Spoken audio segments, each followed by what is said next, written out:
es consultora y analista política, directora de Poldata, que estuviste haciendo muchas manifestaciones sobre el tema de este mundial. Yo digo que es el mundial más político de los que tengamos memoria en todos sus contextos.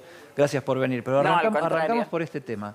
Esta cosa de la superchería, porque no estamos hablando de ciencia ni estamos hablando de cosas comprobables. Estamos hablando de pasiones, fanatismo, chicanas y una cantidad de cosas. ¿Influye en el equipo político? ¿Influye y influye en la sociedad? Hay un mito en el equipo político que siempre mandan a medir si la gente va a estar más contenta, si gana Argentina, cómo influye en el humor social, etc.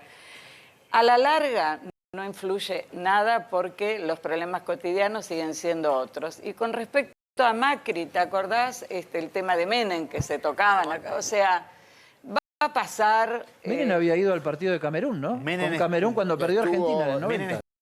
Exactamente, la inauguración. Menem estuvo con el plantel de la selección argentina el día anterior en el estadio, el día anterior a debutar con Camerún, que perdimos 1-0 en Italia en el 90. El otro día yo hablé con Federico Storani, que era alto funcionario del gobierno de Alfonsín en el 86, claro. Una de las figuras de la Junta Coordinadora, uno de los jóvenes brillantes, digamos, del alfonsinismo de aquel momento. Y le pregunté esto, le dije, Freddy, vos que no estás teniendo ningún cargo, ninguna función para correrme por el tema de, no digamos, pavadas y que yo...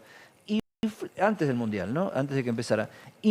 ¿Puede influir el triunfalismo, el triunfo en un Mundial, en el estado de ánimo de la sociedad y en el predicamento de un sector político, de un gobierno? Y él me dijo lo siguiente, no tengas duda, influye, pero dura muy poquito. Exacto. O sea, influye, pero dura muy poquito. Ellos vivieron en el gobierno el México 86, ¿no? Con la mano de Dios. El 87 la y derrota. todos los chiches. No, bueno, pero... En el 87 la derrota en todo el país. Pero en el 87 derrota de medio término y empezaron los alzamientos cara pintadas y un tole bárbaro en la Argentina. Pero en esa coyuntura muy particular, Freddy Storani recordaba que, a ver, gozaron un poco de ese beneficio. Te dan unas vacaciones de 2 o 3 semanas, la gente festejando, eso iba etcétera. A decir, ¿cuánto tiempo le da? ¿Cuánto aire le da el Mundial? Si supongamos llega a la última instancia, Celia, y gana la Copa, ¿qué tenemos? O sea, una bandera blanca de emoción, claro, de 2 mes semanas. hasta que la gente vuelva a ir al supermercado. Pero ¿sabes qué? Yo te voy a decir lo que dicen los economistas del gobierno, que no lo dicen en este gobierno, lo dicen todos los economistas que pasan por la gestión pública. Bueno, pero llegan las fiestas, la gente está muy motivada por las fiestas y después llega enero y quieren todos festejar que llega el verano y el que puede se va a Mar del Plata o a otros más, a otros lugares del exterior. Y después viene todo a mediados de febrero, cuando los chicos vuelven al colegio y ahí se puede empezar a complicar la cosa. Entonces, sumando semanas como quien porotea en términos de augurios. Yo creo que hay que adaptarlo a cada contexto en particular. En el contexto que hoy está atravesando la cabeza de la gente, que nosotros lo vemos en los estudios cualitativos, que son los que más te permiten pronosticar más allá del número duro, te diría que el efecto del Mundial es poco duradero. Por supuesto van a ir al obelisco, van a festejar, vos viste cómo están todos ahí Luis, espera que redondeo. Pero de vacaciones se van a ir algunos, van a empezar a protestar porque los precios en Mar del Plata y entonces la cola para comer barato, etcétera. Hoy están en una situación, yo había mandado una lámina, no sé si ya la lo estamos poniendo en pantalla, a ver. Ahora la vamos a ver. Que tiene que ver con el humor social, básicamente. Pero esa... Pero prepárate porque a mí me queda una espina. Ahí atraviesa... Ya que hicimos la tapa. ¿Pero eso lo hiciste ahora? A ver, sí, ser es mufa, último. Parate. Vamos a la chicana mágica, magia negra. Ser mufa, que te digan, vos sos mufa, ¿tiene una influencia, queda a la larga, genera un residual donde entre lo divertido y lo de por las dudas funciona de alguna manera? La verdad que en el ambiente artístico, ser mufa es terrible. Bueno, pero a la hora de votar, digamos que el elector tiene otras cosas en la cabeza. De todas maneras, lo de mufa, tanto en el caso de Macri o si fuera en el de Alberto Fernández, es para el núcleo duro opuesto. Claro. O sea, para el resto no le entran las balas si es mufa, si no es mufa. entre los políticos. Está lleno. Montones. Yo Claro. lo conocí a Antonio Cafiero desde que fundó La Renovación. Siempre, y pueden mirar las fotos, siempre está con el mismo suéter.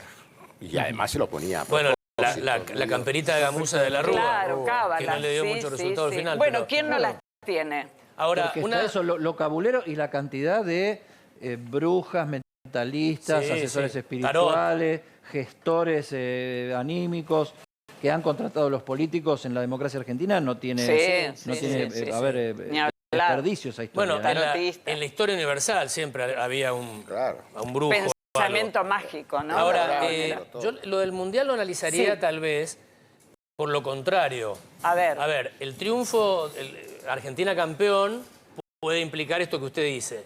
Ahora, Argentina descalificada, ojalá que no, muy pronto. Bueno, son las probabilidades. se puede Bueno, hablar de muy todo. pronto corta la fantasía que teníamos todos de que se suspendía todo y no sé terminaba el qué hasta enero, porque después viene la fiesta, Ahora, termina Luis, el Mundial, la fiesta. esto que, Entonces, esto que se estás planteando se vos tiene que ver con esto. Por eso, si se acelerarían pierde los Argentina, plazos. se pierde en un contexto en donde ya hoy, según el estudio que hizo Celia, que lo hiciste, ¿cuándo lo hiciste, Celia? Se terminó los primeros días de noviembre, es muy Ahora. reciente. se cae el velo. Tristeza, Esto es el desilusión, país previo al decepción, Mundial, ¿no? incertidumbre, bronca, pesimismo, pérdida, son las palabras y angustia, creo que yo, desesperación y tragedia, las primeras que se ven.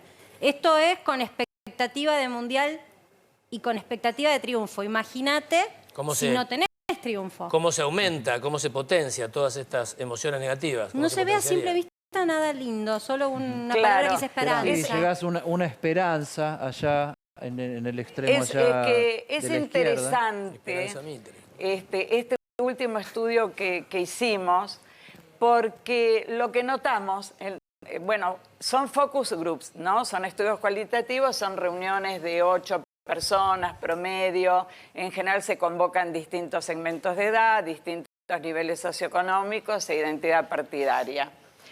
Lo que nos llamó la atención, porque nosotros al hacer estos estudios quedamos bastante angustiados, porque la gente nos transmite, ¿no? Claro. todo lo que está viviendo, etc.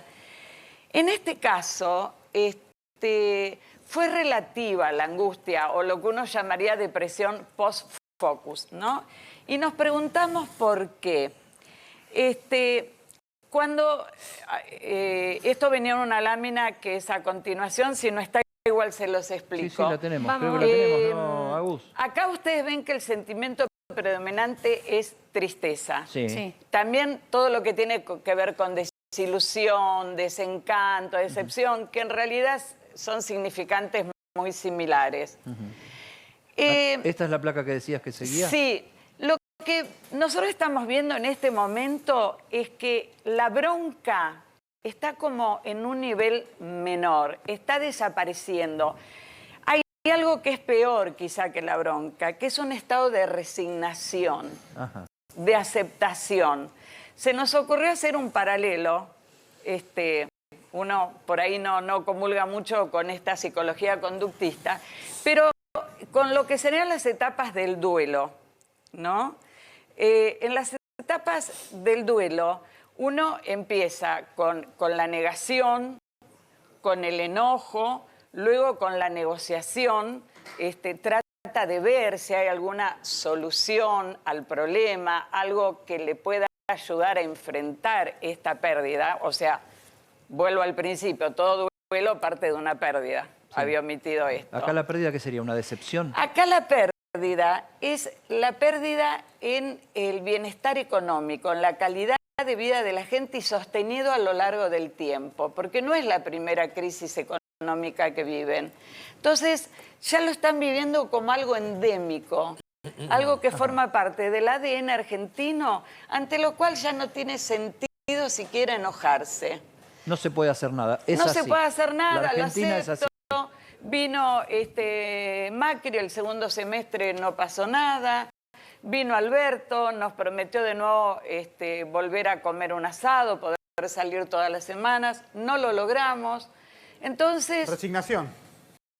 exacto, Ahora, hay vos haces acá resignación. como una especie de cuenta para llegar a la tristeza. O sea, cómo se construye esa tristeza que Claro. mayoritariamente es la palabra, ¿no? Vos decís ahí desilusión o decepción o desencanto. Más un estado más continuo de incertidumbre, incertidumbre, porque vos fíjate que sobre todo en el segmento más adulto, excluyamos a los jóvenes que no lo han vivido, estas crisis económicas son cíclicas y es como que se repiten sin solución de continuidad, ¿no es cierto? Entonces por ahí te dice, bueno, ya está, forma parte del ADN argentino, es lo que tenemos, y la verdad que la aceptación lleva a la apatía. Ahora, ¿no? ¿los jóvenes Es un estado también, más o esto pasivo. ¿O esta resignación tiene que ver con la gente que tiene más edad y ha vivido distintas crisis? ¿Qué pasa con los más jóvenes? Los más jóvenes también están apáticos, porque esto se engancha, y es lo que preguntamos a continuación, con el tema de los políticos en general, porque parte de la decepción es lo que comentaba antes, que viene un gobierno, que viene otro, y la verdad que acá no se soluciona nada, seguimos con la inflación, el cambio del peso, ¿se acuerdan? Por el austral, Ahora, por Celia, esto, por lo otro. Sí, ¿Hace cuánto tiempo te dedicas a este tipo de análisis? 30 años. Es un montón. Lo suficiente como para preguntarte, según tu experiencia, la palabra tristeza, ¿te remite a otro momento de la historia? Porque los argentinos han vivido cosas muy crueles, digo, una guerra, sin ir más No, lejos. claro, pero en general hay más enojo ante la situación, hay más angustia. Esto es más, estoy triste, ¿Más que en estoy el apático. post-Malvinas? ¿Perdón? ¿Más que en el post-Malvinas? ¿Más tristeza y más apatía? No, bueno, Ahí ahí había tomamos bronca. un caso muy paradigmático, digamos, pero yo me refiero a situaciones más o menos estándar, por supuesto no una posguerra, pero sí situaciones de crisis económicas a repetición. Ahora, la consecuencia política de la bronca no es la misma que la consecuencia política de la tristeza.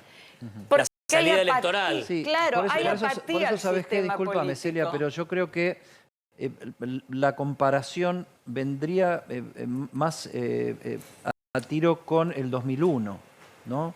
O sea, donde vos tenés Exactamente, claro, una, sí, una sí, sensación sí. de pérdida de estándar de vida, de calidad de vida muy abrupto, muy grande, pero en aquel momento era que se vayan todos y hoy no hay que No, se vayan eso era todos. bronca e ira, Claro. sin dudas, en la calle aparte.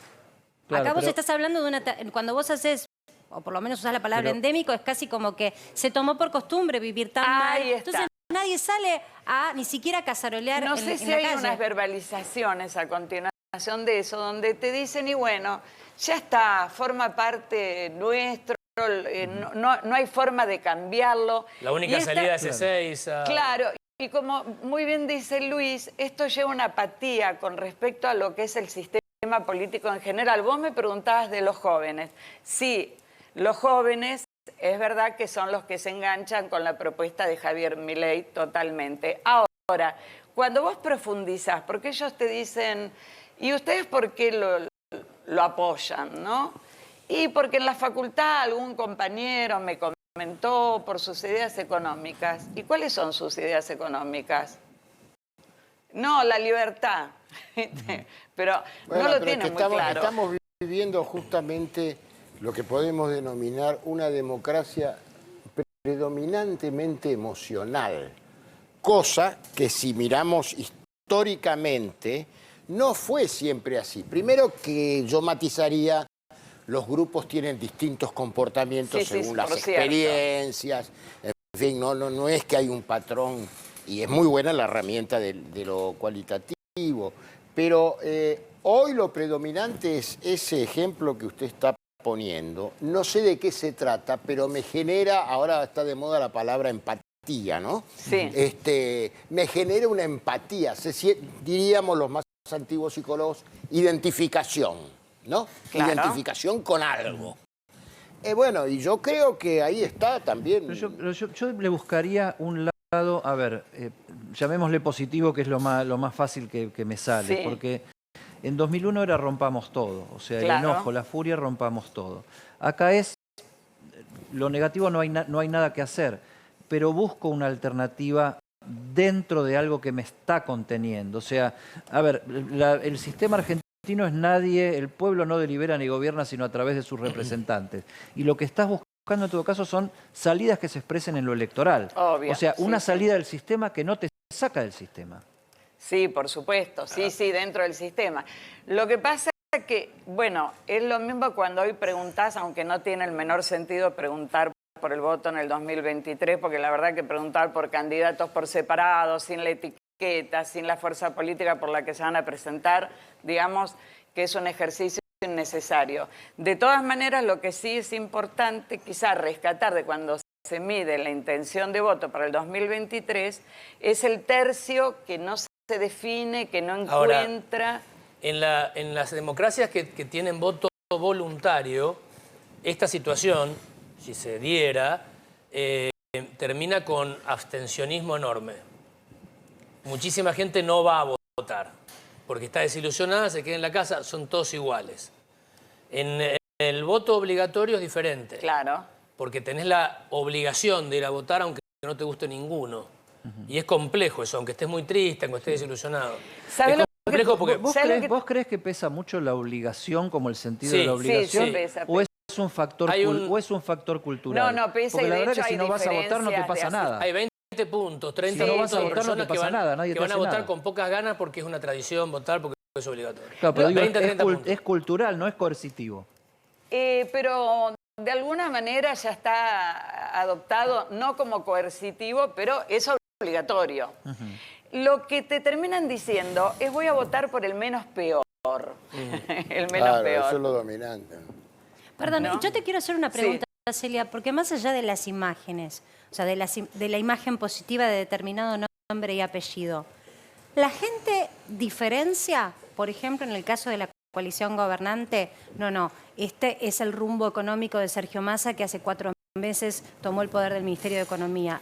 Escindámoslo de lo hecho hasta ahora de la gestión de Alberto Fernández. ¿O para el común denominador, peronismo es todo? No, digamos, en el caso particular de Sergio Massa, cuando lo medís cualitativamente en este momento, te dicen, y bueno, algo está logrando, se está tratando de salir de la crisis, etcétera. En ese sentido hay diferenciación en cuanto a él como individualidad. Ahora, cuando vos lo pones a nivel de fuerza política, la gente está en una nebulosa, porque ha habido tantos cambios de nombres, de etiquetas, ¿viste? Frente para la Victoria, Frente de Todos, Juntos por el Cambio, Juntos. Y también hay tantos candidatos, que es lo que yo decía antes hoy, que vos los podés medir efectivamente en forma individual, pero después hay que ver qué pasa asociados, ¿no?, al frente o al espacio político por el cual efectivamente se presenten. En el equipo de Massa lo que plantean es que les preocupa que, se estabiliza y hasta por ahí mejora un poco la imagen, la sensación de que algo está pasando, pero como que no genera pasiones, no genera ideas positivas, no genera expectativa. O sea, lo que no están rompiendo es el piso de expectativa de la era Guzmán, digamos, que como que quedó ahí abajo la cosa en materia de efectividad de gestión económica, el gobierno, más allá de los nombres. Es que la verdad que lo que va a generar expectativa hacia el futuro, de mejora, ¿no?, que hoy no hay, es una baja en la inflación, que sigue siendo el principal problema, sin ninguna duda. O sea, el bolsillo, ¿no?, ir a hacer las compras y ver que cada día los precios aumentan más. Si realmente se logra una baja en inflación notoria, es decir, que la gente vea una ruptura en eso, bueno, es hora de volver a medir y hablar, ¿no? Hace un ratito Marcela nos presentaba esto de cómo se acordó la proyección del salario mínimo vital y móvil de acá a marzo, y se tomó de alguna manera la proyección Massa y las proyecciones de las consultoras privadas coincidiendo con eso, y se llega a un marzo de 3% de inflación. O sea, vos lo que estás diciendo es que si nosotros llegamos a un marzo del 3%, ¿ya estamos hablando de otra realidad que había que volver a medir? Sí, por cierto. Sí. Pero es un número mágico, sí, 3%. Pero, perdón, no sé si es un número... Sí, perdón. Porque yo quiero entender algo. Para nosotros es un porcentaje. Quienes estamos analizando todos los días la política o los senderos de desaceleración de precios o de logros y metas, hay una percepción. Ahora, después está la calle. Y 3% de inflación sigue siendo alto. Entonces, ese beneficio que puede verse desde la estadística, ¿la gente lo va a capitalizar en algo optimista? Venimos de un escenario en donde desilusión es lo más grande que se Por vio. eso digo que hay que volver a medirlo. Mira, una anécdota cotidiana. Hoy entré a un supermercado, una señora frente a un queso crema me dice, no lo puedo creer, aumentó el doble en una semana. Entonces quizá el doble, ¿no? No es lo mismo que un poquito, que ya estamos acostumbrados. Pero necesariamente ahí va a ser un contexto, porque siempre tenemos una foto, por eso es muy difícil pronosticar, ¿no es cierto? Entonces, si cambia una variable y tan importante como la inflación, y bueno, sí, es hora de volver a medir y ver qué está pasando. Está la placa con las verbalizaciones de la gente en la encuesta que vos nos habías planteado. Con respecto a tomarlo como una situación dada, a ver. Claro, porque te llamó mucho la atención esto y lo compartiste con nosotros para que lo mostremos. Sí, porque, o sea que estas son frases que dice la gente en los focus group. Claro, donde ya normalizamos todo, los argentinos tenemos como una espalda grande, vivimos constantemente así, ya estamos acostumbrados, la Argentina es una máquina de no poder avanzar, estamos tomando esto como normal y no reaccionamos. Por eso, Edi, lo del 2001, que muy bien citabas vos, era el 2001, pero estamos 20 años después. Entonces, es esta repetición sin solución de continuidad que te lleva a bajar los brazos y una situación de apatía que en realidad la tenés que mover, ¿no? Porque la apatía no conduce nunca. ¿Sabés qué siento de todo lo que vos estás expresando? Que observás a la población con actitud pasiva. Claro, sí, por cierto. Porque uno puede estar desesperanzado, pero salís de ese lugar si tenés proactividad. Es decir, si querés y vas a hacerlo. Es como una Acá depresión. ya estamos entregados. Como depresivos. Claro, están como en un punto intermedio. Por eso hablaba de las etapas del duelo. Me faltó decir que las últimas son depresión y aceptación. Claro. Y justamente están en ese, como en un intermedio y también superpuestas de alguna manera esas etapas. En línea con lo que plantea Marce, a ver, el que se vayan todos planteaba una acción. Plantea una acción y una furia. Protagónica, una furia, pero una acción. Vamos a salir a reclamar algo y estamos pidiendo algo muy claro. El tema es que el aprendizaje de ese que se vayan todos tal vez también haya pegado fuerte en la población, porque no resolvió. No resolvió, por cierto. No se fue nadie. Volvieron todos. No se fue nadie y te fue mal. Claro. Bueno, y esto es lo que decía en realidad al inicio, ¿no?, de las etapas del duelo, y que bueno, ahí donde está la estrellita, donde si uno tomara este esquema prestado, podríamos decir que ahí está ubicado el humor de la gente en este momento. Claro, o sea, llevado a la economía... Siguiendo las agujas del reloj, esto es negación, ira, enojo, negociación, se intenta buscar una solución, depresión, tristeza, y estaríamos desde ahí yendo a aceptación, se comprende, se acepta y se adapta a la nueva realidad. Exactamente. Perdón, Marce. No, a ver, desde el punto de vista económico, si vos estás parado en aceptaciones, bueno, ya sé que todos los meses voy a recortar algo de lo que consumo, por ejemplo. Sí, pero estamos en la depresión no pasa nada. Estamos en la depresión. Claro. Esto todavía puede derivar en otra realidad, no necesariamente va a terminar en aceptación. Todos han cambiado, como es transversal el tema, los distintos niveles socioeconómicos, cada segmento ha cambiado distintas cosas. Por ahí el nivel más alto dejó de ir a comer todas las semanas, va una vez por mes. En el nivel más bajo ya el tema es mucho más grave. También hay algo que hoy se ve como un imposible y quizás que en otro momento no era tan difícil, que es, y volviendo al segmento joven, independizarse de los padres y tener una vivienda propia, aunque sea alquilando. Ya comprar... Sí, se salió eso es aceptación, léxico. Básicamente. Sí, pero yendo a lo que marca Edi, que es la rueda del duelo. Sí. Obviamente está bien, esto está en la psicología se estudia de esa manera, pero hay posibilidad, prestado, ¿no? Porque además digo, incluso en la psicología te dicen que en las etapas, por eso los duelos patológicos, se puede regresar a una etapa anterior que se suponía superada.